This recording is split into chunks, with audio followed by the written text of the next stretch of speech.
She walks through ancient Athens untouched by every gaze. Not because no one dares to desire her, but because she belongs to no one. In a world built to claim women, she is the one who cannot be taken. This is the virgin, and her power is far more dangerous than seduction. Carl Jung never meant virgin simply as sexually untouched. For Jung, the virgin was the woman who belongs to herself. She could be a ruler, a warrior, a scholar, anyone who draws her strength from within, not from the validation or control of others. This archetype represents autonomy, self-determination, and a freedom from being defined by desire. Defining the archetype. In Jungian psychology, the virgin archetype is not naive innocence. She is sovereign. Her sexuality exists, but it does not rule her. Think of her as an island fortress, beautiful, but inaccessible without permission. This archetype can manifest in women who channel their energy toward purpose, creation, and identity, without becoming dependent on romantic or sexual bonds. The virgin is often misunderstood in modern culture.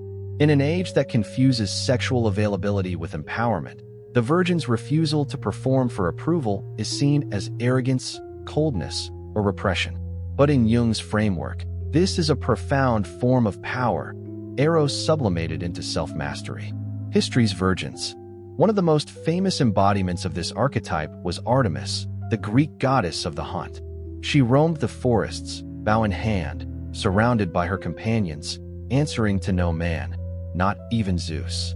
Her virginity was not about chastity, it was about independence. No one could claim her body, her destiny, or her allegiance. In real history, we see this archetype in figures like Joan of Arc. At 17, she led French armies into battle, guided by what she claimed were divine visions. When questioned about marriage or romance, she brushed the topics aside. Her mission was too great to be derailed by personal entanglements. Her refusal to submit, both militarily and socially, frightened powerful men so much that they condemned her to death. Another example is Queen Elizabeth I of England, the Virgin Queen. She famously chose never to marry, not because she rejected love, but because she understood the political chains that marriage would place upon her. In a world where queens were often pawns, she remained the chess master. The virgin in sexuality. Here's the paradox. The virgin archetype's lack of sexual dependence often makes her more magnetic. Desire thrives on mystery, and the woman who cannot be conquered becomes an irresistible challenge to some. Yet, she does not play this game for validation.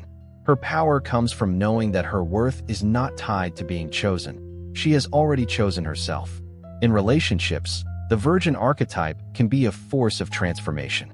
Partners who meet her on equal terms must confront their own need for control. She teaches that love is not possession. It is a union between equals who can walk away and still remain whole. Jung's perspective. Carl Jung saw this archetype as essential to psychological individuation, the process of becoming one's true self. Without the virgin energy, a woman might live through the expectations of family, lovers, or society, never fully claiming her own identity. The virgin, however, protects the inner self from being dissolved in the tides of relationship, enabling deep personal growth. Jung also warned that when suppressed, the virgin can appear as cold detachment or emotional inaccessibility. Like all archetypes, she must be integrated with others. The warmth of the mother, the passion of the temptress, the wisdom of the wise woman, to form a whole personality. Real-world example and modern reflection. Consider Malala Yousafzai, the Pakistani activist who, at 15, survived an assassination attempt for advocating girls' education. Her fight was not rooted in romance or personal ambition. It was about a mission larger than herself. Her defiance of cultural control over women's lives reflects the modern face of the virgin archetype, unshaken, independent, purposeful. Today, in an era where personal branding often blurs with sexual display, reclaiming the virgin archetype means reclaiming the right to exist without performing for desire. It is the courage to say, "I am enough without your approval." Essence of the mother archetype. In Carl Jung's view, the mother is not just the biological parent. She is the primordial source of life, the archetype of nourishment, protection, and unconditional acceptance. This figure appears in every culture, every myth. The the provider of warmth and safety, but also the one who binds. The mother archetype represents creation itself. She can be the literal mother, the caretaker, the mentor, or even a leader who holds her people together like a family. But Jung warned, the same instincts that nurture can also smother, control, and imprison. The mother's embrace can heal or suffocate. Ancient faces of the mother. In prehistory, the earliest religious symbols were not warriors or kings, but mother figures.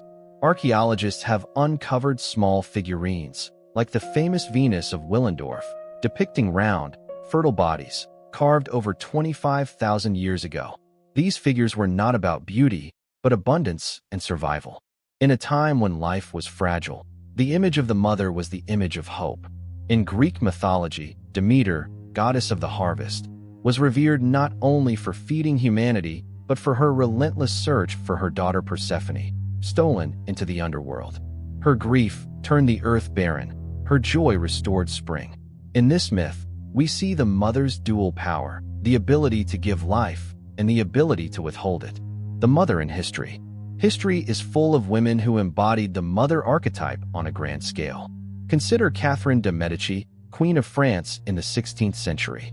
She was the mother of 10 children, but her role as mother extended to an entire nation. She navigated brutal religious wars, negotiating alliances to keep France from tearing itself apart. To her supporters, she was a stabilizing force. To her enemies, she was a calculating matriarch who would do anything to protect her children, both royal and national. In a completely different world, Harriet Tubman emerged as the Moses of her people. Escaping slavery herself, she returned again and again to guide others to freedom via the Underground Railroad. She was called Mother by those she saved, not because she gave birth to them, but because she risked everything to protect them. Her care extended beyond rescue. She built homes, tended the sick, and fought for women's rights until her death. Jung's perspective on the mother's shadow. Jung believed every archetype has a light and a shadow. The mother's light side is compassion, nurturing, and life-giving energy. Her shadow is possessiveness, manipulation, and an unconscious need to keep her children dependent. In myths, this shadow appears in figures like Medea, who, abandoned by her husband, kills her own children to punish him. In fairy tales, she is the wicked stepmother, a figure who twists nurturing into cruelty. In real life, this can be the overprotective parent who refuses to let her children grow, the partner who cares so much that she controls, or the leader who demands loyalty in exchange for protection. Jung noted that when a woman is consumed by the mother archetype shadow, her identity merges so completely with her role as caregiver that she cannot exist outside of it. Cultural reverence and expectation. Across cultures, the mother archetype is both sacred and weaponized.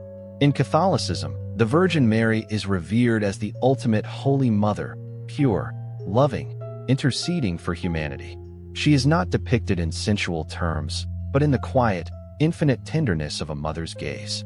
This image has inspired centuries of art, devotion, and comfort. Yet, cultural reverence for motherhood can also become a cage. In many societies, a woman's worth is still measured by her ability to bear and care for children. Those who cannot or choose not to become mothers are often treated as incomplete. This pressure can trap women into defining themselves solely through others, erasing their individuality. Real-world stories of the archetype in action. One striking modern example is Irina Sendler, a Polish social worker during World War II. She smuggled over 2,500 Jewish children out of the Warsaw Ghetto, giving them false identities and hiding them with Catholic families. She kept meticulous records in jars buried under an apple tree, hoping to reunite the children with their real parents after the war. Many never saw their families again, but to them, Irina was the only mother they had left. Another is Aung San Suu Kyi, who, for years, was seen by her people in Myanmar as a mother of the nation. Her calm endurance and protective leadership inspired millions.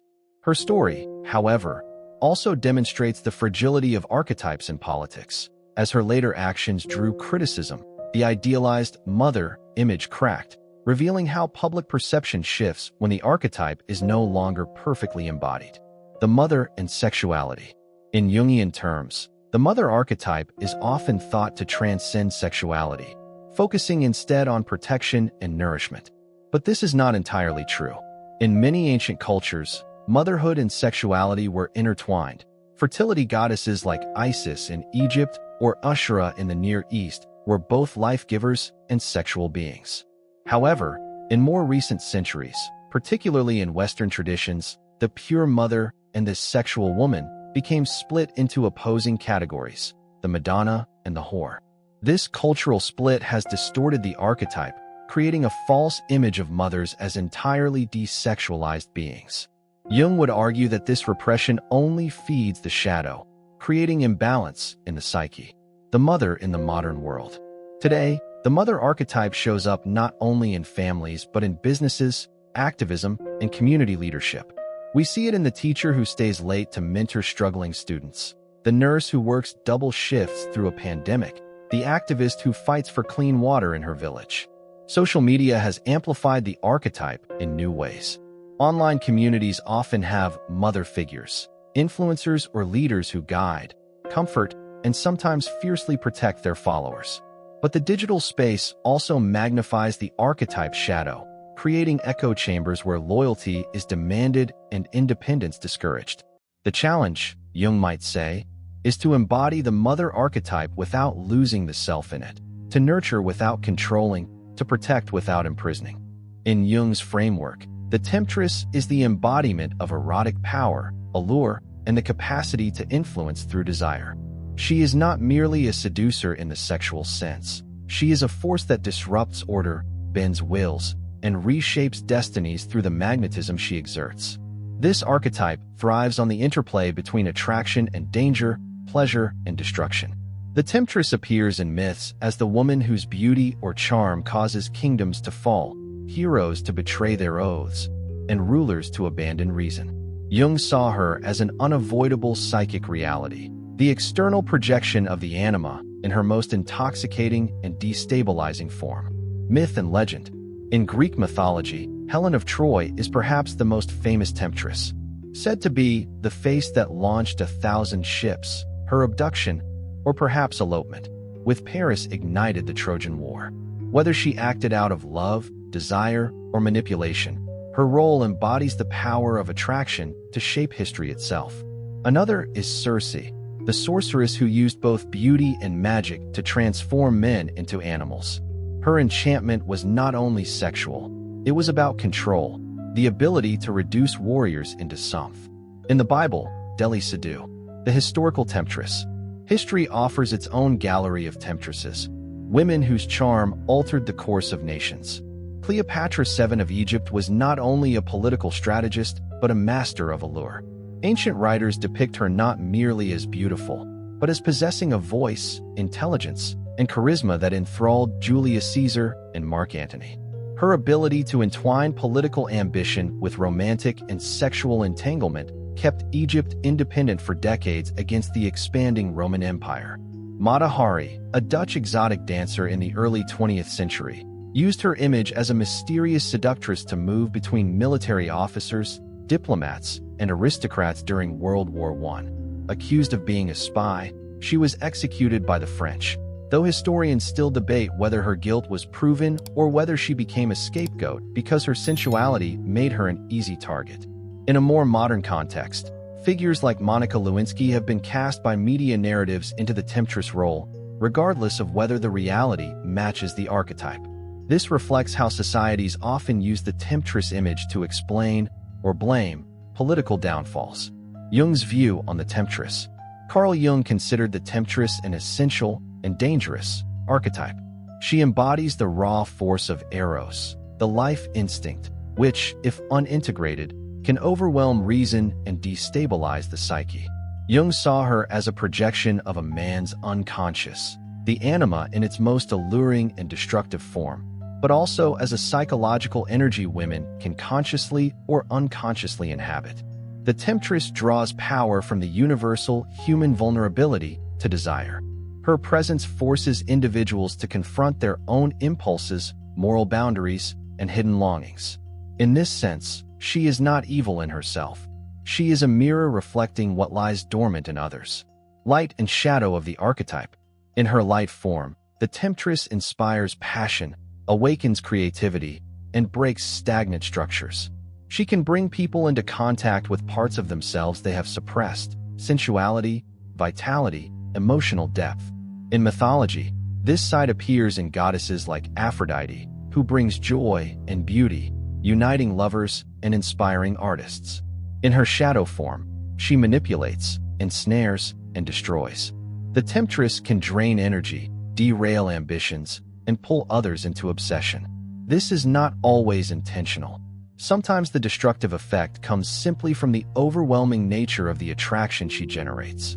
Jung warned that those who fall under the Temptress's sway without self-awareness risk losing autonomy, identity, and purpose. Cultural evolution of the Temptress. Throughout history, the Temptress has been alternately worshipped and vilified. In ancient societies, sexual power was often linked to fertility and divine blessing. Priestesses in temples dedicated to goddesses of love were sometimes revered as sacred embodiments of desire. But in later patriarchal cultures, the Temptress became a symbol of moral danger. Medieval Europe feared her as the succubus, a demon in feminine form who seduced men in their sleep to drain their life force. The witch hunts of the 16th and 17th centuries often targeted women accused of using beauty, charms, or potions to manipulate men, reflecting the deep cultural anxiety toward feminine erotic influence. In modern times, the Temptress archetype has been reframed in media, from film noir's femme fatale to pop culture icons whose appeal is both sexual and mysterious. Yet the underlying tension remains. Is she an empowered woman using her allure for agency? Or is she a dangerous force that undermines stability? The Temptress in sexuality and relationships. From Jung's perspective, the Temptress plays a transformative role in sexuality. She disrupts comfort zones, breaks predictable patterns, and forces confrontation with hidden desires. In relationships, her energy can reignite passion, but it can also breed jealousy, rivalry, and betrayal. For the woman who embodies this archetype consciously, the Temptress can be a tool of self-expression and empowerment. She learns to channel allure without losing herself to the need for constant validation. For those caught in the shadow, however, the Temptress identity can lead to cycles of dependency, drawing strength only from the power to seduce, and fearing irrelevance when attraction fades. Real-world modern examples. The Temptress energy can be seen today not only in celebrity culture, but in political, corporate, and even social media spheres. Public figures who combine charm, physical presence, and strategic use of image can sway audiences, attract loyalty, and even dismantle opposition. Figures like Marilyn Monroe illustrate both the light and shadow of the archetype. Her charm, vulnerability, and beauty made her an icon, but also a target for exploitation. In her lifetime, she inspired desire and adoration, yet behind the scenes she struggled with isolation, mistrust, and the fear of being valued only for her allure. On a different scale, digital influencers who master the art of personal branding often lean on Temptress energy, cultivating desire, mystery, and exclusivity to build influence. This is not limited to sexuality. The essence lies in creating a magnetic pull that others cannot resist. Psychological integration. Jung would argue that the Temptress is not to be destroyed or suppressed, but integrated. The energy of allure, charm, and erotic magnetism is part of the human psyche's vitality. When embraced consciously, it can bring joy, playfulness, and a deeper connection to one's own sensuality. The danger comes when the archetype becomes the sole identity, or when those around her are unaware of their own susceptibility to her influence. True integration requires awareness, to use the Temptress's fire to light the path, not to burn everything in reach. In Jungian psychology, the wise woman, sometimes called the crone, the sage, or the seer, is the embodiment of deep knowledge, spiritual vision, and timeless perspective. She is not defined by beauty, sexuality, or nurturing in the traditional sense.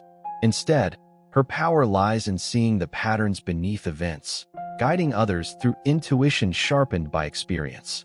Where the virgin stands apart to preserve herself, the mother embraces to protect, and the Temptress stirs desire to influence. The wise woman steps back to observe the entire landscape. She operates not in the heat of passion, but in the clarity of detachment. Myths and legends. In Greek mythology, the goddess Athena reflects aspects of the wise woman. Born fully armed from the head of Zeus, she represents strategic thinking and justice. Though not devoid of emotion, she is guided by reason and foresight, making her a trusted counselor to heroes like Odysseus. In Celtic legends, figures like the Cailleach, an ancient goddess associated with winter and creation, wield both life-giving and destructive powers. She is the one who shapes mountains, controls storms, and teaches that all life moves in cycles. The wise woman archetype often holds this paradox. She knows when to give and when to take away. The Bible offers the figure of the wise woman of Tycho, who courageously confronted King David with a parable to guide him toward reconciliation. Her wisdom was not mystical in the supernatural sense. It was human insight, wrapped in storytelling that pierced the king's defenses. History's wise women. History is rich with women who embodied this archetype. Hildegard of Bingen, a 12th century abbess, was a visionary, composer, and healer. She wrote treatises on medicine, theology, and the natural world, blending faith with empirical observation. Her guidance influenced kings and popes, yet she lived within the disciplined solitude of her convent, removed from political ambition. In the 20th century, Eleanor Roosevelt became an unofficial, wise woman for America. As First Lady, she redefined the role, not through glamour, but through a tireless pursuit of human rights and an ability to speak uncomfortable truths. She advised presidents, advocated for refugees, and chaired the committee that drafted the Universal Declaration of Human Rights. In indigenous cultures, the wise woman is often the elder who carries the memory of the people, the stories, healing practices, and spiritual traditions that bind the community. Her value increases with age, as her authority comes not from titles, but from trust. Jung's perspective. For Jung, the wise woman is the archetype of the deep unconscious made conscious. She bridges the rational and the mystical, combining lived experience with symbolic understanding. She may appear in dreams as a grandmother, a teacher, or a mysterious stranger offering cryptic advice. Jung noted that this archetype is often feared in patriarchal cultures, where female authority that does not rely on beauty, youth, or reproduction is seen as unsettling. The wise woman cannot be seduced, bribed, or dominated. Her allegiance is to truth, not to individual ego. Light and shadow. In her light form, the wise woman offers clarity, counsel, and vision that can alter the course of lives. She points out paths others cannot see and warns of dangers before they arrive. She has patience, knowing that some truths can only be understood when the listener is ready. In her shadow form, she can become bitter, cynical, or controlling, using her knowledge to manipulate or belittle. When cut off from compassion, her wisdom becomes arrogance, a belief that she alone sees reality and that others are fools for not following her. The wise woman in culture. In literature, she appears as the mentor figure, Gandalf's female counterpart, if you will, the one who guides the hero but does not fight the battle for them. In folklore, she is the healer who lives on the edge of the village, sought out in times of crisis. In modern media, we sometimes see her in underestimated forms. The quiet grandmother in a film who says one line that changes everything, or the teacher who sees potential in a struggling student and plants a seed that grows years later. The archetype and sexuality. The wise woman archetype often seems distant from sexuality, but Jung would argue she has integrated it. Unlike the virgin, who preserves autonomy through detachment, or the temptress, who wields desire actively, the wise woman has passed through both experiences and come out with a perspective that transcends them. Her allure, if it exists, is subtle, rooted in depth of presence rather than physicality. Real-world modern examples. Figures like Jane Goodall embody the wise woman through a lifetime of patient observation and advocacy for the natural world. Her influence is not loud or forceful, but undeniable. She changes minds through persistence, insight, and example. Ruth Bader Ginsburg, the late U.S. Supreme Court Justice, also carried this archetype. She was not a fiery orator, but her quiet reasoning and deep knowledge reshaped laws and expanded rights for millions. A lesson from all four archetypes. Looking across all four archetypes, the Virgin, the Mother, the Temptress, and the Wise Woman, a deeper truth emerges. These are not fixed identities, but energies within every woman, and indeed within every human psyche. The Virgin teaches self-possession. The Mother teaches care and creation. The Temptress teaches the power of desire. The Wise Woman teaches the value of vision. When one archetype dominates unchecked, it can become a prison. But when they are balanced, when self-possession, nurturing, desire, and wisdom coexist, the individual becomes whole. Jung's great insight was that we are all a constellation of archetypes. The work of life is to recognize them, integrate them, and live consciously rather than being driven blindly by one. The real power is not in being the Virgin, the Mother, the Temptress, or the Wise Woman. It is in knowing when each should step forward and when each should step back. Wisdom is not the absence of desire, care, or independence. It is the ability to hold them all without letting any one consume you. The self is not a single mask, but a library of faces, each waiting for its moment. If you want more stories that reveal the hidden forces shaping our lives, hit subscribe and stay with me for the next journey.